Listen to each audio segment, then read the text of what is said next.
آج کا جو ہمارا موضوع ہے وہ انتہائی اہمیت کا حامل ہے۔ اس زمانے کا بہت بڑا ناسور، بہت بڑا فتنہ سوشل میڈیا کہ جس میں ہر نوجوان، ہر شخص، بلکہ مرد و خواتین، بچے، بوڑھے، بزرگ، ہر بندہ جس میں ملوث ہے۔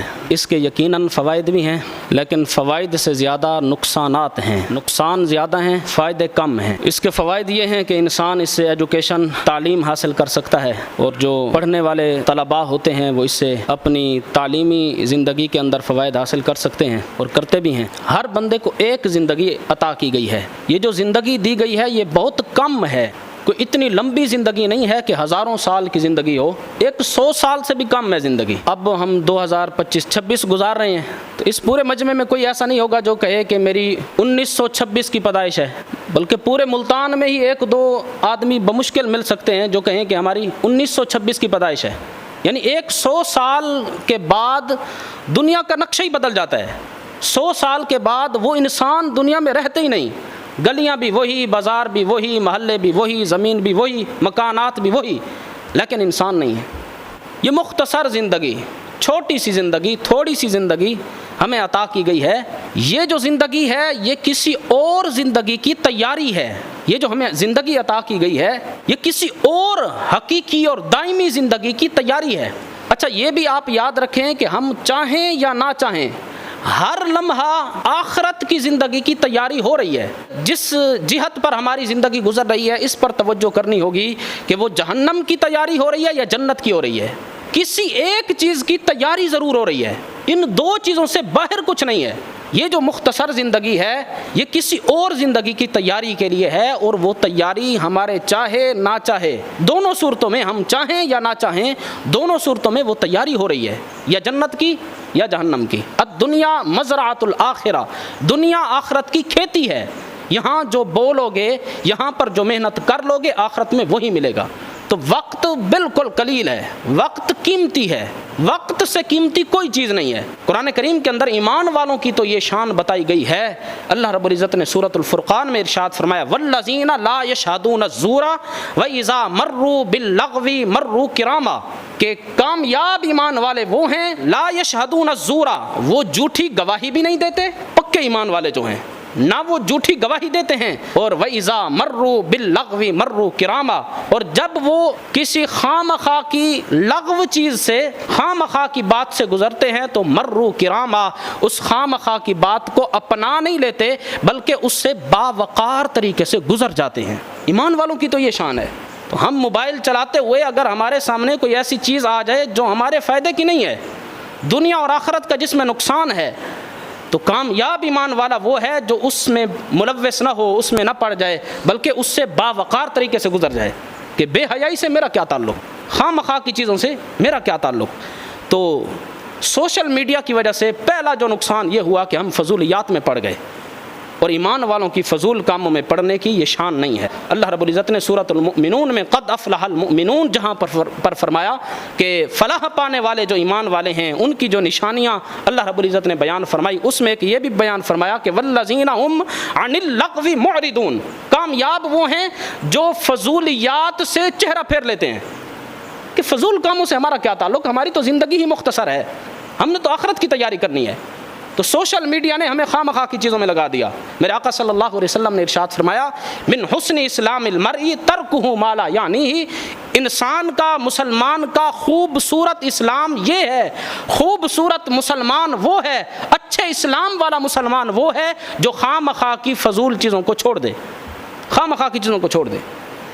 تو موبائل نے ایک تو ہمارا وقت بہت ضائع کیا، ہم سے وقت لے لیا، ہمیں خواہ مخواہ کی چیزوں کے اندر اس سوشل میڈیا نے ہمیں ملوث کر دیا۔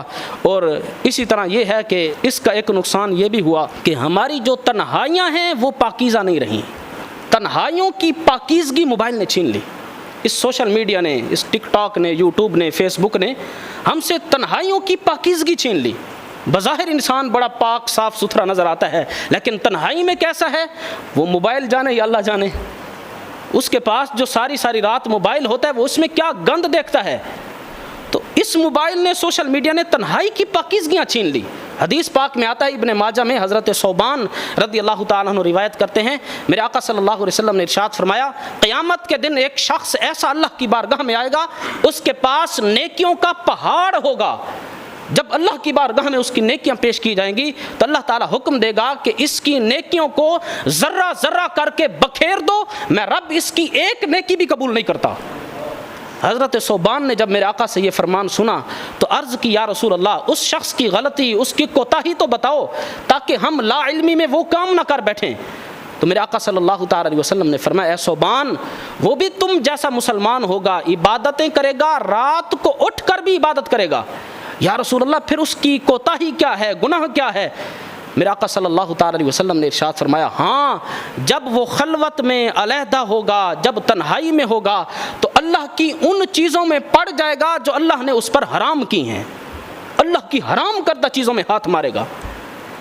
تو یہ غیر محرم اپنی نگاہوں کو غلط استعمال کرنا، ساری ساری رات موبائل کے اندر ملوث رہنا، یہ وہی ایک نشانی ہے کہ میرے آقا صلی اللہ تعالی علیہ وسلم نے فرمایا، جس کی خلوت، جس کی تنہائی پاک نہ ہوگی، چاہے قیامت کے دن نیکیوں کا پہاڑ بھی لے کر اللہ کی بارگاہ میں آئے تو اللہ کہے گا، یہ تو لوگوں کو دکھانے کے لیے کرتا رہا۔ جب تو تنہائی میں تھا اس وقت تجھے علم تھا کہ مجھے کوئی نہیں دیکھ رہا، اس وقت اگر تو گناہوں سے بچتا کہ میرا رب دیکھ رہا ہے، تب تو تیری نیکیاں میں جلوت والی بھی قبول کرتا، خلوت والی بھی قبول کرتا۔ یہ جو تو پہاڑ لے کر آیا ہے، یہ تو لوگوں کے ڈر سے لے کر آیا ہے۔ اگر تو تنہائی میں بھی اسی طرح پاکیزہ رہتا جس طرح لوگوں کے سامنے رہتا تھا، پھر تیری نیکیاں قابل قبول تھیں۔ تو اس کا ایک نقصان یہ بھی ہوا کہ جو تنہائی کی پاکیزگیاں تھیں وہ بھی ہم سے چھن گئیں۔ پہلے ایک زمانہ ہوتا تھا کہ لوگ مہینے بعد، سال بعد، وہ بھی کوئی شخص سین میں جاتا تھا ڈرامہ اور فلم دیکھنے کے لیے، اپنا منہ چھپا کر، اتنا شرم و حیا ہوتا تھا تاکہ میری اولاد کو پتہ نہ چلے، میرے بیٹوں کو پتہ نہ چل جائے، منہ چھپا کر جاتا تھا، 2 مہینوں بعد، 5 مہینوں بعد سینمے میں جا کر ایک ڈرامہ، ایک فلم دیکھ کر آتا تھا۔ اب تو ایک گھر میں 10 موبائل ہیں تو 10 سینمے، اب تو سینمے میں جانے کی ضرورت ہی نہیں، اب تو گھر میں کھلے ہوئے ہیں۔ تو یہ جو سوشل میڈیا، اس نے ہماری پاکیزگیاں چھین لی، طہارت چھین لی، نگاہوں کی جو شرم و حیا ہے وہ بھی ختم ہو گیا، نگاہ کی شرم و حیا بھی اس نے چھین لی۔ یاد رکھنا کہ دل کی پاکیزگی کا تعلق نگاہ کی پاکیزگی کے ساتھ ہے۔ اگر نگاہ پاکیزہ نہیں ہے تو دل کبھی بھی پاکیزہ نہیں ہوگا۔ جب دل پاکیزہ نہیں ہوگا تو انسان پورا کا پورا ناپاک رہے گا، آلودہ رہے گا، گناہوں میں ملوث رہے گا، پاکیزہ کبھی نہیں ہو سکتا۔ یہ پہلا راستہ جو گناہ کے لیے ہے، یہ آنکھ ہے۔ اعلیٰ حضرت کے بارے میں آتا ہے، امام احمد رضا خان، آپ کا بچپنا تھا، بچپن میں آپ کی عمر 4 سال ہے، 4 یا 5 سال، آپ گلی سے گزر رہے ہیں، آپ نے صرف کرتا پہنا ہوا ہے، نیچے شلوار نہیں پہنی ہوئی، چھوٹا بچہ ہوتا ہے نا، ایسے ہی گلی میں آپ نکل آئے تو سامنے سے کچھ عورتیں آ رہی تھیں، تو آپ نے اس وقت 4-5 سال کی عمر میں ان عورتوں کو دیکھا تو دیکھ کر اپنی جو کرتا تھا، قمیض تھی، اس کا اگلا دامن جھولی اٹھا کر اپنی آنکھوں پر رکھ لی۔ اب چھوٹے بچے تھے تو ان عورتوں میں سے کسی نے کہا کہ صاحبزادہ صاحب، جو چیز آپ نے چھپانی تھی وہ تو چھپائی نہیں، اور جس کو آپ نے نہیں چھپانا تھا آنکھوں پر آپ نے اپنا پردہ ڈال لیا، اصل چیز آپ نے ظاہر کر دی۔ اس عمر میں، بچپن میں، ہمارے امام نے اس وقت ایک بات ارشاد فرمائی تھی، آپ نے فرمایا تھا کہ جب نظر بہکتی ہے تو دل بہکتا ہے، جب دل بہکتا ہے تو شرمگاہ بہکتی ہے۔ فرمایا وہ جو گناہ کی جڑ ہے میں نے اس پر پردہ رکھا ہے۔ تو یہ جو سوشل میڈیا ہے، یہ جو موبائل ہے، اس نے ہماری آنکھوں کا حیا ہی چھین لیا ہے، اور جب آنکھوں میں شرم و حیا نہ رہے، جب آنکھیں خراب ہوں گی تو دل خود بخود خراب ہوگا، جب دل خراب ہوگا تو انسان کی ساری زندگی، سارا کا سارا وجود جو ہے وہ گناہوں کے اندر ضرور ملوث ہوگا۔ اسی طرح اس سوشل میڈیا کی وجہ سے حقوق العباد بھی متاثر ہوتے ہیں۔ ایک نوجوان جو 5-5 گھنٹے موبائل پر گزار رہا ہے، اس کے ذمے کچھ حقوق تھے، والدین کی خدمت کرنی تھی، اس نے اولاد کی تربیت کرنی تھی، ہمسایوں کے اس پر حقوق تھے، بہن بھائیوں کے حقوق تھے۔ جو رات کو موبائل سے فارغ ہی 12-12:30 بجے ہو رہا ہے، وہ والدین کی خدمت خاک کرے گا؟ وہ والدین کو کب دبائے گا؟ اس کے پاس وقت ہی نہیں ہے۔ اور وقت کتنی تیزی سے گزرتا ہے اس سوشل میڈیا کے اوپر، اس کا بھی آپ کبھی اندازہ لگائیں کہ انسان سمجھتا ہے کہ میں نے تو ابھی موبائل اٹھایا ہے، لیکن جب دیکھتا ہے تو وہ 12 بج چکے ہوتے ہیں، 11 بج چکے ہوتے ہیں۔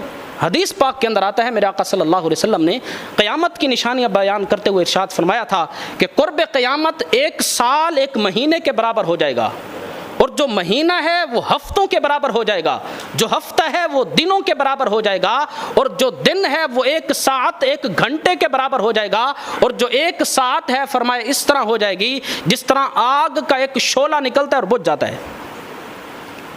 اب یہ اسی طرح ہے، آپ موبائل اٹھا کر بیٹھ جائیں تو آپ سمجھیں گے ابھی میں نے 5 منٹ پہلے اٹھایا ہے، لیکن جب آپ ٹائم دیکھیں گے تو پتہ چلے گا 3.5 گھنٹے ہو گئے، 2.5 گھنٹے ہو گئے میں موبائل استعمال کر رہا ہوں۔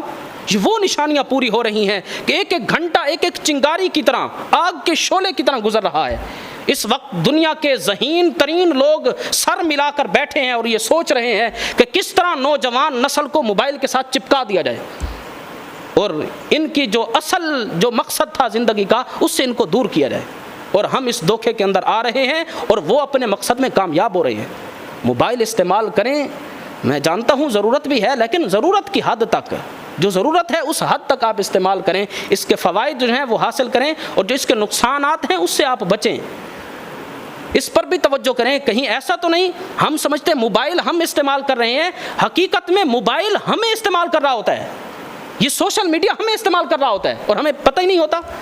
ایک نوجوان فزکس کی اگر تیاری کرنے کے لیے موبائل اٹھاتا ہے، اس نے موبائل اٹھایا، ایک خوبصورت تھمبنیل آ گیا سامنے، ایک ویڈیو آ گئی، اوپر لکھا ہوا ہے عامر لیاقت نے 3ری شادی کر لی، مثال کے طور پر وہ اس ویڈیو کو کھولتا ہے، بھی کس سے ہوئی ہے شادی، میں یہ تو دیکھ لوں۔ دیکھتے دیکھتے ایک اور چیز آ جاتی ہے، اوپر لکھا ہوا ہے افغانستان میں زلزلہ آ گیا، پھر وہ اس کو کھولتا ہے۔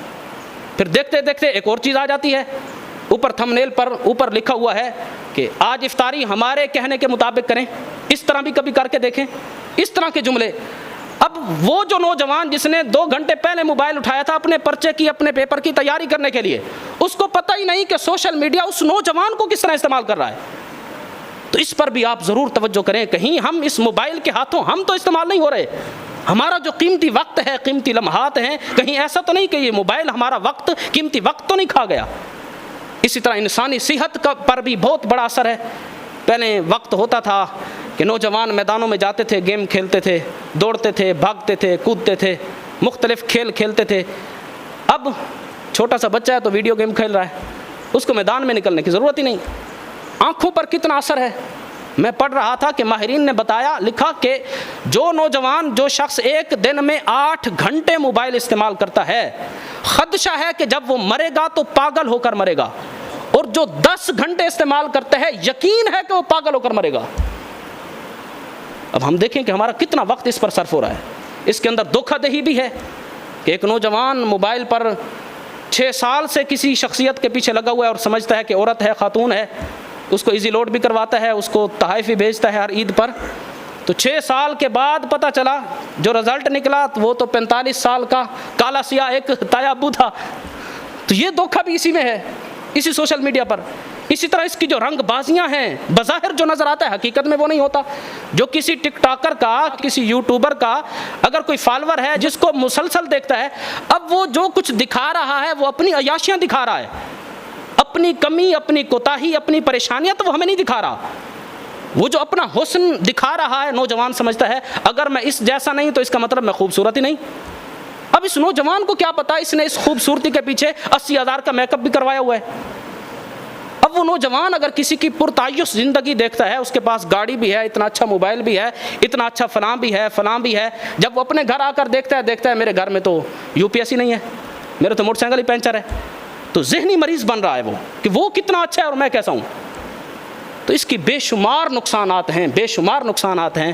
ضرورت ہے وقت کی، میں جانتا ہوں، میں سمجھتا ہوں، آپ بھی سمجھتے ہیں، لیکن اس کو ضرورت کی حد تک استعمال کریں۔ 8 گھنٹے، 20 گھنٹے، بعض 20 گھنٹوں تک ساری رات لگے رہتے ہیں، تو ایسا نہیں ہونا چاہیے۔ جو ضرورت ہے اس سے آپ علم حاصل کرتے ہیں، دینی معاملات حاصل کرتے ہیں، اپنی اصلاح چاہتے ہیں تو وہ آپ ضرور استعمال کریں، لیکن وقت کی اس کے اندر قلت کریں، اسکرین ٹائم کم کریں، آپ اس کو زیادہ سے زیادہ کم کریں، اور اپنی اصل زندگی پر جو آخرت کی ہم نے تیاری کرنی ہے اس پر ضرور توجہ کریں۔ حضرت امام مالک رضی اللہ تعالیٰ عنہ، آپ کا بڑا پیارا قول ہے، آپ نے فرمایا تھا کہ اس امت کے پہلے طبقے کی جس چیز نے اصلاح کی تھی، امت کے آخری طبقے کی بھی اصلاح وہی چیز کرے گی۔